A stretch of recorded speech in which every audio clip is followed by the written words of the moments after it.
treats you kindly, it makes you happy, changes you inside, makes you feel important, loved and special, and it makes you kind. Isn't God good when He asks us just to love like He does? Isn't God good when He asks us just to be so kind? Hello guys, welcome to my YouTube channel. Today we are going to discuss about the perception people have towards persons with disability. Today I have my friend visiting me, Lillian Mibay, and she is also a person living with disability. We will share and make you understand what we feel when the way you treat us. God bless you. Welcome. Hi. Welcome to our YouTube channel. I'm Flora Cheptum Bartera. I'm a person living with disability. I want to continue sharing about the perception people have towards persons with special needs. Welcome. Hi guys, this is Lillian, and I hope you are ready to hear our story, what we go through every day in our lives. So it's going to be a very interactive discussion and a funny one. And anyway, it's a good one. Just join us as we continue with our discussion today. Yeah. So Flora, what have you been going through now that you have a disability? The society, what has the society taken you for now that because you are disabled like this? Of course, they have really treated me differently. Living with disability, what I've noticed with the public, they look at you not as normal or thinking like any other. They'll look like they want to sometimes believe that when they talk to you, maybe you don't really get to understand what they talk. So they tend to keep off so that they don't really socialize with you easily. And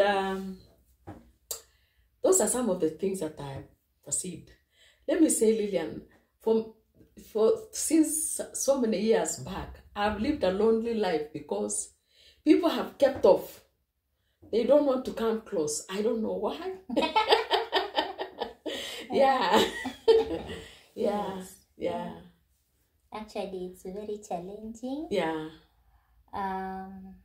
Once you have disability, you are bound to face many challenges that can discourage you, that can make you live like, oh God, why?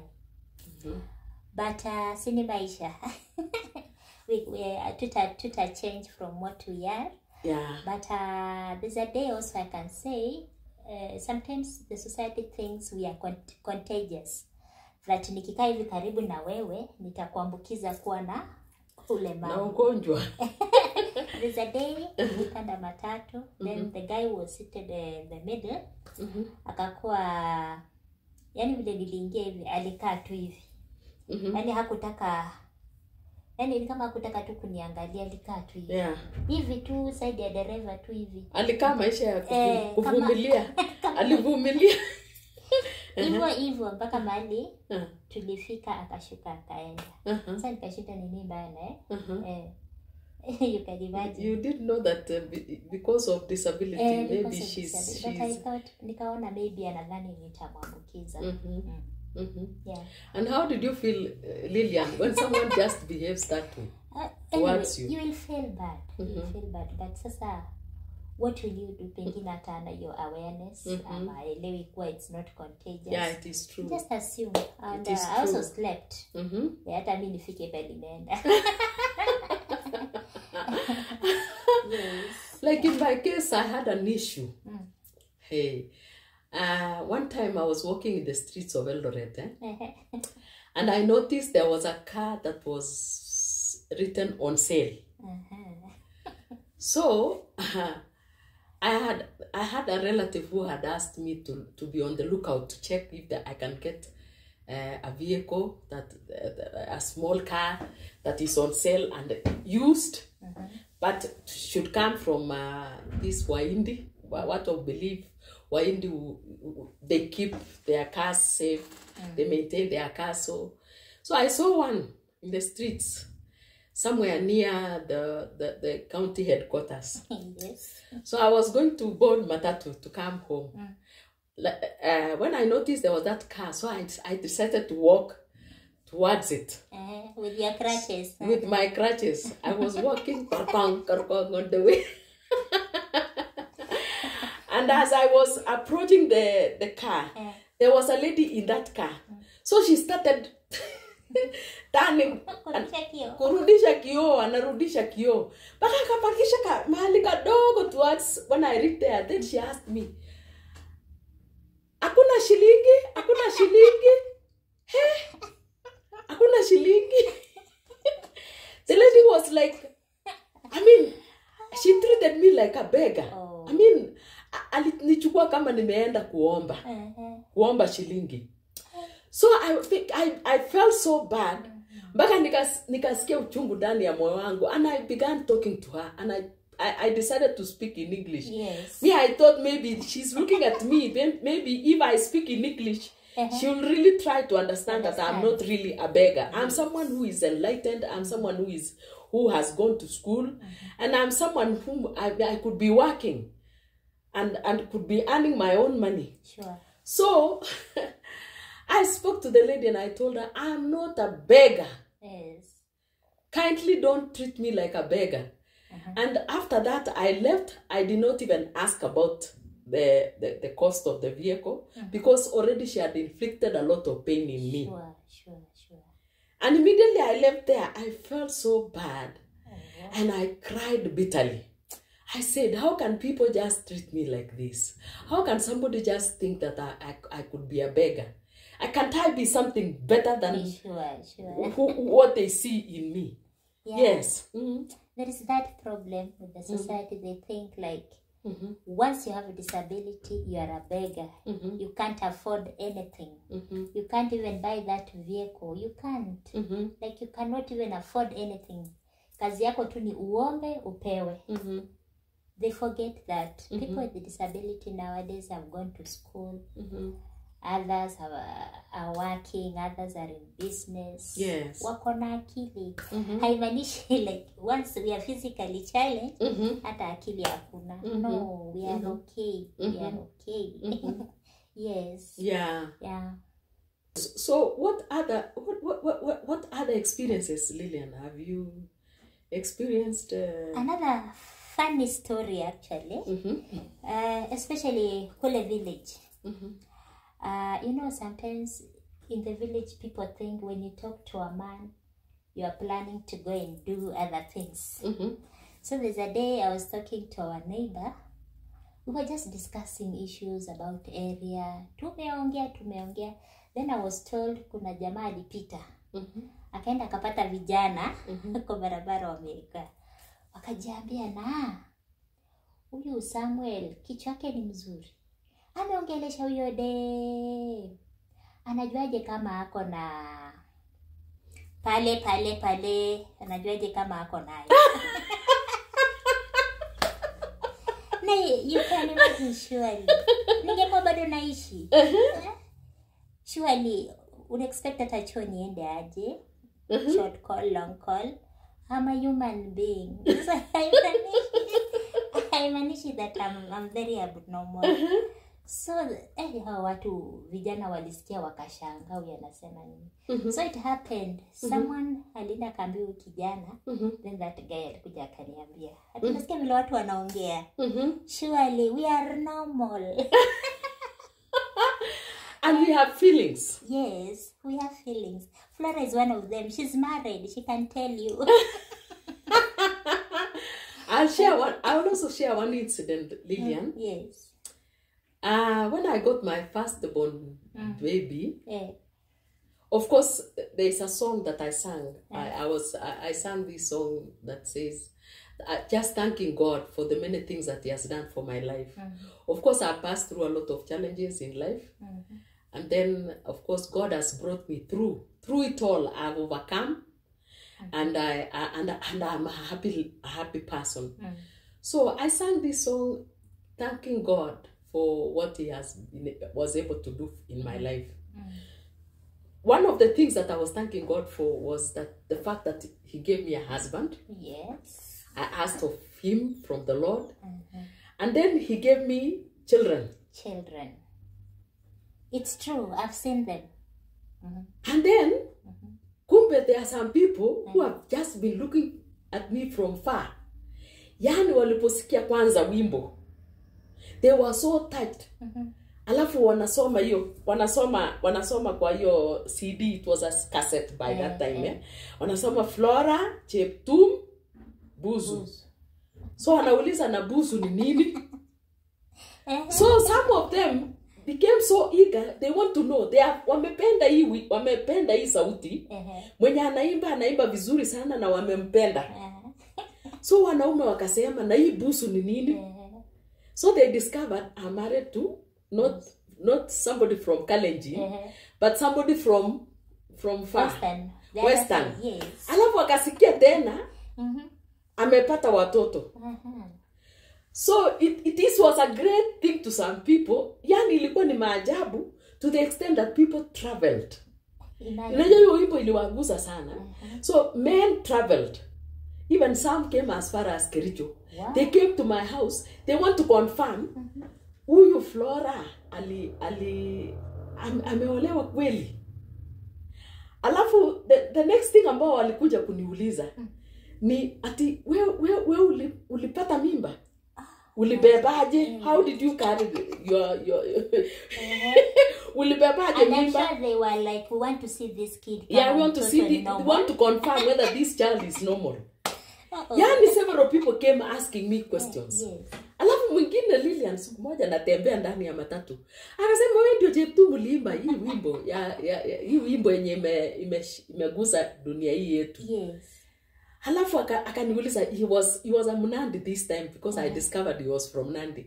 Akaniuliza na huyu ni nani yenye unaita Busu? Nikamwambia but that is my husband. Yes. Akaniambia ni kabila gani? Nikamwambia of course from he's a Kenyan. He's a Kenyan. He's a Kenyan. So akasema hapana, he shouldn't have done this. You imagine. You have to get rid of him.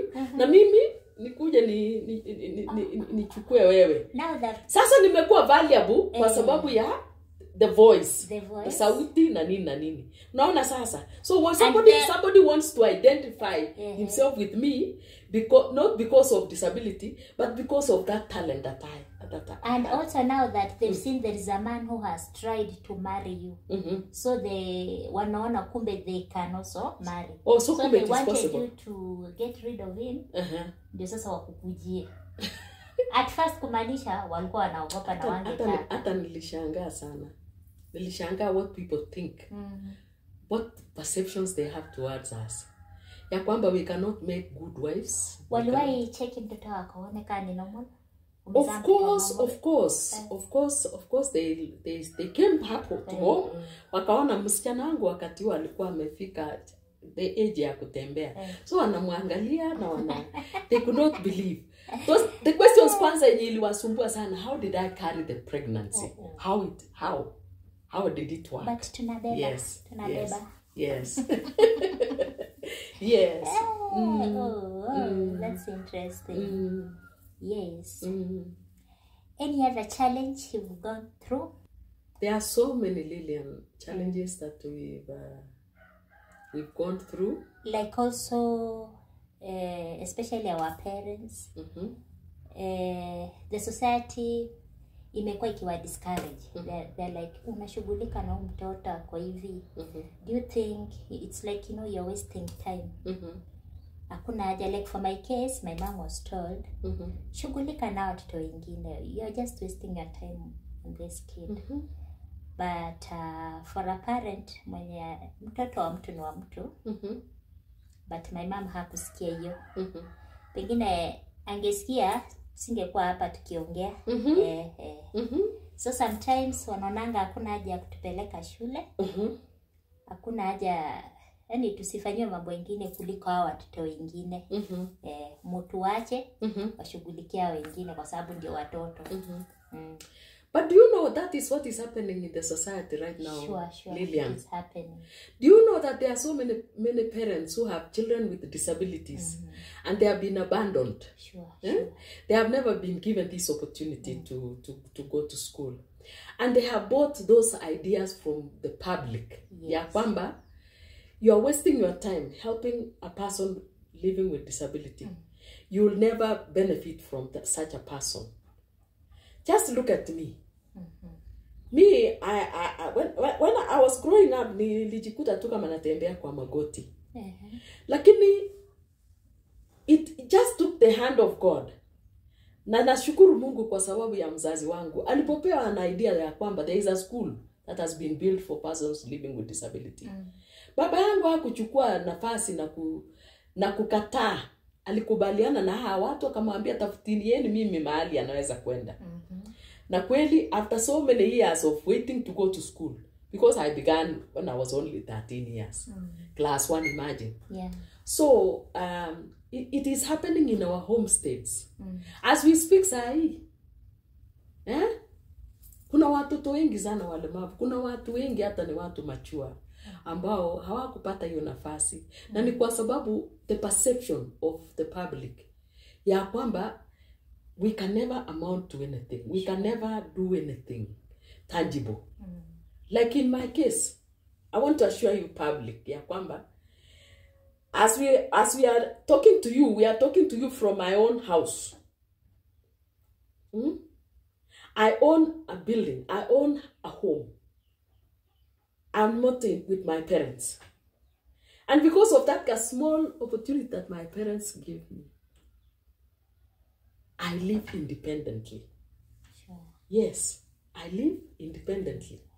Yes. My parents are nowhere here. Yeah. So I encourage you, public. If you have a child. We are a blessing in this, guys. We are. Yes. Yes. We are. Yeah. Amen.